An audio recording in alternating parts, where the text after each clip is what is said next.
This is episode 6 in a series of 20. A link to the playlist for this series will be added to the description. In the previous chapter, we explored who might have lived on Easter Island in the distant past. Towards the end, we teased the idea of a lost continent. Now, we are going to take a much closer look at this idea. One wonders exactly what role Easter Island has played in the history of Earth. Ancient Tibetan texts mention the island and include a prophecy that could seriously impact future generations. According to this prophecy, Earth will go through a series of devastating events that will destroy civilization and push humanity back into the Stone Age. They say Easter Island will survive many more of these catastrophes, but when it finally sinks beneath the waves, the world will come to an end. Some believe Easter Island was once part of a forgotten landmass, like Lemuria, Gondwana, Mu, and Atlantis. Many people think lost lands are just myths and legends, but recently scientists discovered a massive landmass the size of Greenland buried beneath southern Europe. One of the most significant finds is Doggerland, which was rediscovered only about 10 years ago. This area once covered much of the North Sea between continental Europe and Britain and was likely a major center of human activity before it sank beneath the waves around 10,000 years ago. According to James Churchward, Mu was an enormous continent in the middle of the Pacific Ocean that stretched from Hawaii to the South Pacific Islands and Easter Island. Churchward spent much of his life in India, where he claimed to have accessed ancient manuscripts containing information about the lost continent of Mu. While his work has faced heavy criticism in academic circles in recent years, there are still some intriguing ideas in his books. Just because he got a few things wrong doesn't mean we should dismiss everything he wrote. We will come back to Churchward's theories later. Priceless documents possibly containing information about Mu have been lost forever. Take Berossus, for example. He wrote 3 volumes on world history and claimed to have accessed thousands of documents, some dating back hundreds of thousands of years. Sanchuniathon also claimed to have studied manuscripts reaching far back in time, but sadly, they're all lost to history. One manuscript that could have shed light on this subject is the legendary Book of Gods and Men, which records the history of Earth from the first dawn of intelligence. It was rumored to contain detailed accounts of the lost continents of Lemuria and Gondwana, but these texts are also long gone. But is the idea of Lemuria based on fact or fantasy? In the early days of our planet, after it first started to cool down, it was like a chaotic, ever-changing landscape. Continents popped up and then sank back into the ocean, only for new ones to emerge in their place. Rivers carved out wild channels, huge lakes formed, and then steam blasted out from volcanic eruptions. Fast forward about 1 billion years, and the land was a single giant supercontinent called Megajaya. But even that wasn't permanent.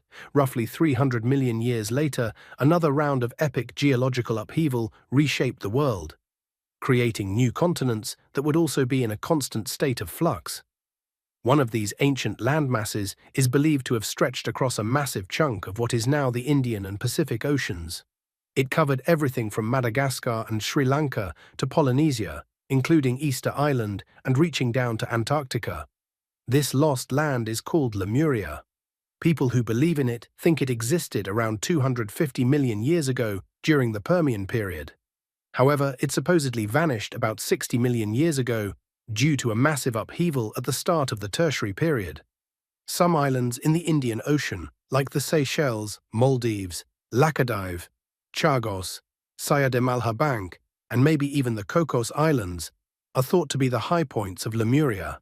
This idea is backed up by the fact that similar plant and animal life is found in these areas, even though they're now separated by vast stretches of ocean. Some scientists now think humans might have appeared earlier than previously believed, but most don't think Lemuria was home to people like us. However, Polynesian legends talk about 2 ancient, huge islands, maybe continents, inhabited by 2 races who were constantly warring. According to these stories, the gods tried to broker peace, but eventually decided to just sink both islands into the ocean, because the inhabitants were too quarrelsome. On the flip side, some esoteric theorists paint a different picture of Lemuria. They imagine it as a land with lots of lakes and active volcanoes. The beings living there were said to be nightmarish giants, like the ones described by Seurat and Bellamy, These creatures were about 10 to 15 feet tall, with thick, rough skin that was similar to a rhinoceros or crocodile. Their limbs were extremely long and permanently bent because their joints didn't allow them to straighten out. They had large hands and feet, with heels that jut backward. Their heads were particularly eerie, with flat faces and elongated jaws. They had small eyes set far apart for peripheral vision and a third eye on the back of their neck. They were hairless, and their foreheads and skulls resembled the top half of a wrinkled orange. Early Lemurians supposedly lived in basic huts made of rough logs. Eventually, they upgraded to stone and lava houses shaped like windowless cubes, with just a door and a top opening for light. Legend has it that a settlement of these cube-like houses lies on the ocean floor about 30 miles west of Easter Island. Some theorists claim that the Lemurians eventually evolved into creatures that were a mix of primates and early humans. They further suggest that today's Australian Aborigines, Tierra del Fuego natives, and some African and Indian tribes are descendants of these ancient beings. As for Lemuria and its mysterious counterpart, Gondwana, the truth remains elusive. We know a little bit about Gondwana from old documents and scientific facts mixed with legend.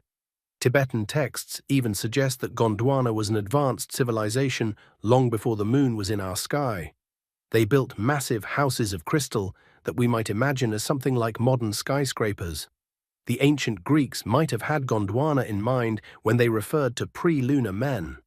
Interestingly, a few other ancient civilizations around the world also support the idea that Earth was once moonless. For example, a culture from northern South America has stories that begin with, "In the earliest times, when the moon was not yet in the heavens." Geologists like Blanford and Sears think Gondwana shared a lot of land with Lemuria, including places like Easter Island, southern Africa, Madagascar and central India. However, we're still not sure if Gondwana was a piece of Lemuria or if both were affected by the same massive upheaval. All we have are bits and pieces of info and a lot of speculation. The Gobi Desert spans 500,000 square miles and covers much of Mongolia. According to Benjamin Creme, a dimension called Shambhala hovers over the Gobi. He believed Shambhala was home to beings who once walked on this earth before ascending to a higher state of enlightenment. Edgar Cayce predicted that elevators would be discovered in a lost city beneath the Gobi Desert. While that hasn't happened yet, it's not entirely out of the question. As we've discussed, much of our lost history is buried under layers of mud, sand, and sea. Some of the oldest human-made artifacts discovered here so far include massive stone tools from the Middle Paleolithic era and 11 jasper artifacts dating back around 40,000 years. An even more impressive discovery was made by Russian archaeologist Petr Kozlov during his exploration of the ancient city of Karakoto. Here, he unearthed an extensive collection of printed books and manuscripts written in Chinese and Tangut. However, one of his most intriguing finds was a mural estimated to be 18,000 years old, depicting a young ruler and his consort. Like many ancient cities, it's possible that the ruins we see at Karakoto were built on top of an even older city. The mural found by Kozlov featured an emblem, a circle divided into 4 quadrants, with a symbol in the center that resembled the Greek letter mu, or our modern M.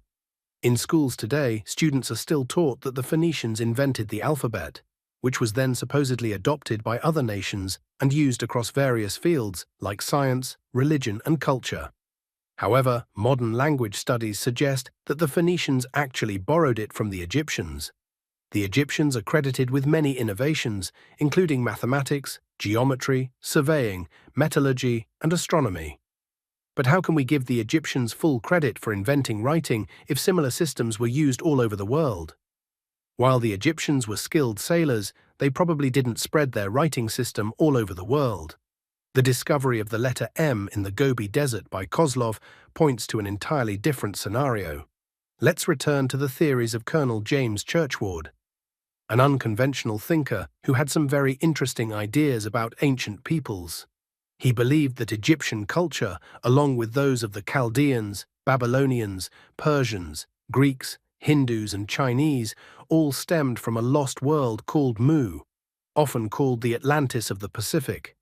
The concept and name Mu were introduced by 19th-century traveller and writer Augustus Le Plongeon, who also claimed that several ancient civilizations, like those in Egypt and Mesoamerica, were founded by refugees from Mu. According to Churchward, this super-advanced race from Mu once ruled over much of Asia and southern Europe, either directly or through colonies, like the Uyghurs, whose remnants were found by Professor Kozlov. When it comes to the Lemuria, Churchward suggested that not all of it sank beneath the waves. Instead, a large part of it might have remained in what is now the Pacific and Indian Oceans.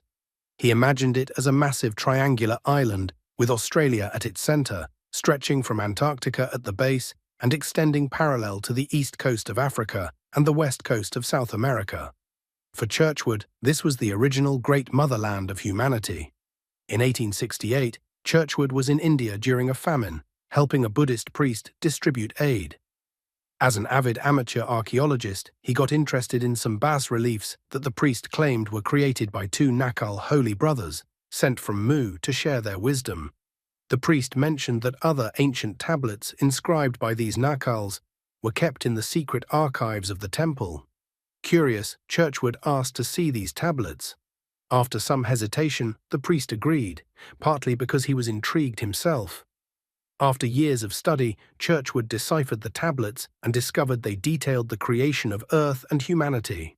Unfortunately, the tablets were incomplete. Driven by the idea that he might have found the oldest historical documents, Churchward traveled from temple to temple across India in search of the missing records but found nothing. After leaving the army, Churchward dove deep into studying ancient languages. He traveled all over the globe, places like the South Pacific, Siberia, Central Asia, Egypt, Australia, New Zealand, and Tibet, collecting valuable artifacts along the way. The big break came when he finally found the missing part of the record in Lhasa. According to his interpretations, the inscription confirmed the existence of Mu, its downfall, and its impressive technological and spiritual advancements. Meanwhile, U.S. mineralogist William Niven stumbled upon some tablets in Mexico that had inscriptions similar to those Churchward had seen. Later, more of these inscriptions popped up in Maya temples, pre-Columbian stone calendars, the stone of Tizoc, and tablets at Azcapotzalco.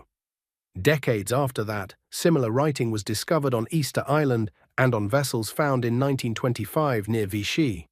Using the documents he found, Churchward pieced together a picture of Mu's geography, which suggested that it had 7 major cities and many colonies. He believed Mu's empire began over 150,000 years ago and reached its height about 75,000 years later. He thought Mu had a subtropical climate with vast forests and prairies full of giant creatures like mastodons and ancient elephants.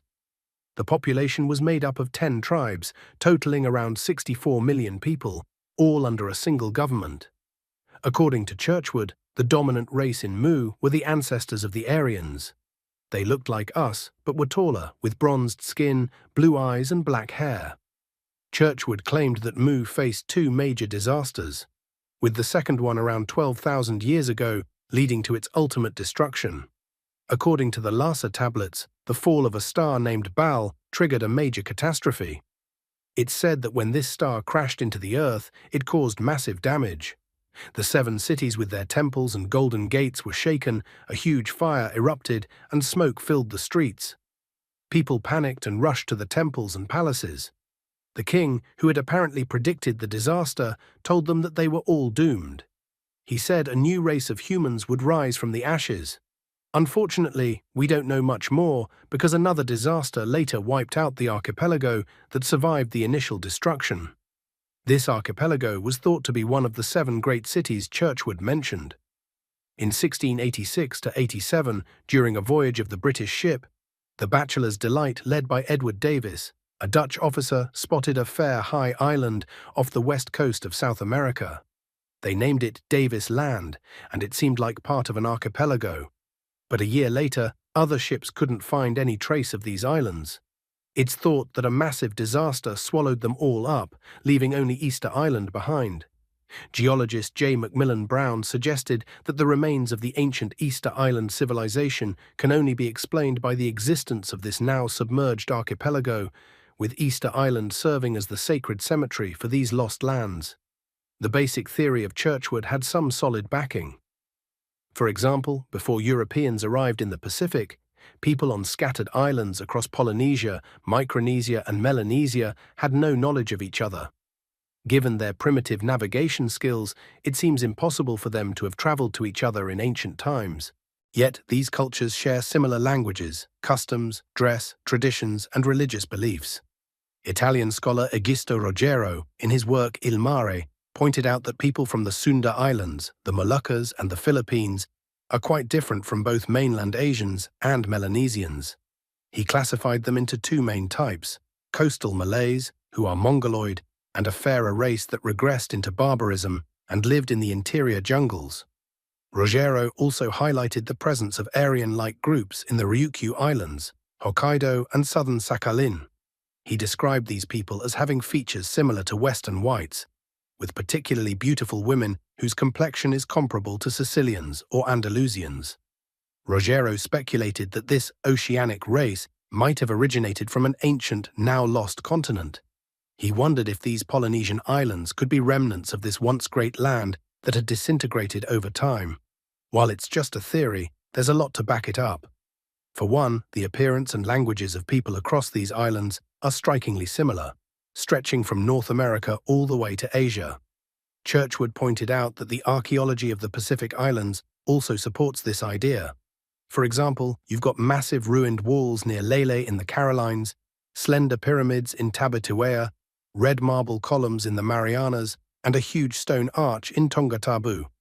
There's also the mysterious Fijian monolith with unreadable inscriptions, the grand remains at Kuki on Hawaii Island, and a giant red stone platform in the Navigators Islands. All these structures use materials that aren't native to the islands they're found on, which suggests they were brought from somewhere that might now be submerged underwater. In the Carolines, researchers have found massive ruins like grand temples and vast terraces.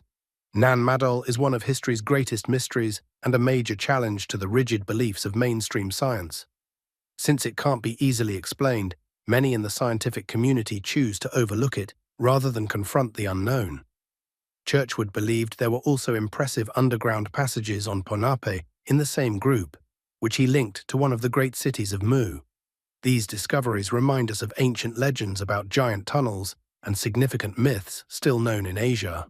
One such legend comes from ancient Indian texts describing a mysterious event where beings from Venus, called the Sons of Fire and the Lords of Flame, descended from the heavens in a blazing chariot. They landed on a magical island in the Gobi Desert, known for its lush flowers. According to the story, a being named Sanat Kumara came to Earth with his companions. He awakened human intelligence and taught early humans agriculture, beekeeping, and other useful skills. After he finished his work, he descended into a cavern and was never seen again. A group of Asian explorers uncovered a vast system of ancient caverns beneath the Gobi Desert and surrounding areas in the early 20th century, which they believe were thousands of years old. According to Tibetan texts, there was once a thriving kingdom within these caverns, which was said to have been in contact with other planetary systems right up until modern times. Perhaps Sanat Kumara is still down there watching our progress. While this tale has captured the imagination of occult enthusiasts, there are also some scientists, including a few from the Soviet Union, who find the idea that extraterrestrials visited Earth in the distant past rather intriguing. The idea that beings from another world might have visited Earth gets a boost from both ancient myths and modern science. Central Asian legends often mention the Gobi Desert, which was once a vast sea, according to both tradition and geology. Chinese sages spoke of an island in this sea inhabited by white men with blue eyes and fair hair, who supposedly came from the heavens and taught civilization skills to others, possibly including the people of Mu around 75,000 years ago. This notion is also supported by an ancient Hindu story mentioned by Wilkins. It describes how men from the Great White Star, likely Venus, arrived on an island in the Gobi Sea around 18,617,841 BC. They supposedly built a fortress, a city, and even underwater tunnels connecting their island to the mainland. While the exact date might be off due to faulty ancient records, the story is intriguing and is backed by various surprising sources. A few decades ago, a fascinating ancient map was discovered in a cave in the Himalayas. This map, which astronomers verified for its accuracy, showed the positions of stars as they were 13,000 years ago. What made the map even more intriguing was that it included lines connecting Earth and Venus. This wasn't the first time such a map had caught people's attention. Back in 1778, Jean-Sylvain Bailly, a French astronomer, was puzzled by similar maps brought from India by missionaries. These maps were thousands of years old and depicted stars that shouldn't have been visible from their supposed location. Bailly figured that the maps must have come from somewhere in the Gobi Desert. He believed that the Indians had inherited them from an even older advanced civilization, which he wrongly identified as Atlantis. Many Soviet scientists believed in the idea of extraterrestrial visitors. They spent a lot of time searching for evidence on Earth, with the Gobi Desert being a top spot for their investigations. Interestingly, Soviet scientists discovered what they described as ancient instruments used for navigating cosmic vehicles in caves in Turkestan and the Gobi Desert. These devices are hemispherical objects made of glass or porcelain, with a cone-shaped end containing a drop of mercury inside. Professor Mikhail Agrest, a renowned Russian mathematician and physicist, was a firm believer that extraterrestrials had visited our planet eons ago. Agrest suggested in 1959 that some ancient monuments on Earth were the result of contact with extraterrestrial beings. His work laid the foundation for the paleo-contact hypothesis. This idea was later popularized through the books of Erich von Däniken and others who followed in his footsteps. Agrest believed that Sodom and Gomorrah were destroyed about 1 million years ago by a nuclear explosion. The Bible describes the destruction of these cities as a rain of brimstone and fire from the sky. In a 1960 article in Moscow Literaturnaya Gazeta, Agrest argued that the destruction from the heavens could be explained by a spacecraft disposing of nuclear fuel over the area. Stay tuned for Episode 7, Strange Tales of Ancient Flying Machines and Advanced Weaponry.